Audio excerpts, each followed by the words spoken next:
Bakunzi ba Magagi Burundi turabaramukije.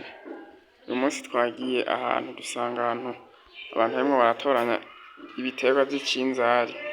Ivyo biterwa ni igiterwa ciza cane.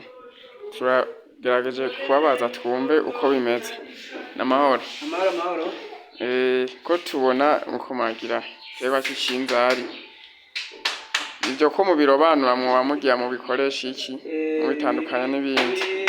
Ibi turabirobanura kugira ngo bimwe tuze tubitere, hanyuma ibindi navyo tuze tubihinguremo utuntu dushobora kuba two kwifashisha. Ego none ivyo mugira muzotere mubisaruye muca mubikoresha iki? Ibi vyo tubisaruye turakuramo ivyo dufungura, hanyuma ibindi navyo tukabibika kugira tuze tubitere.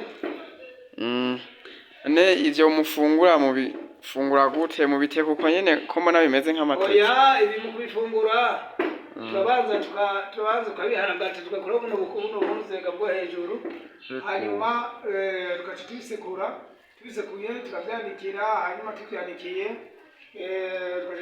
tuvyanikiye tugaca dusekura akavamwo ifu.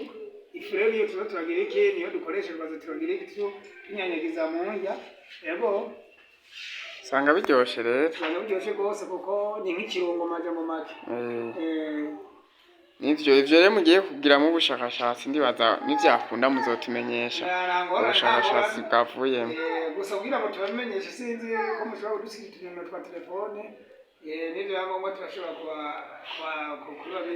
kubahamagara tukababwira ibishoboka vyagenda. Yego murakoze ku kiganiro ciza muduhaye, turabashimiye. Yego.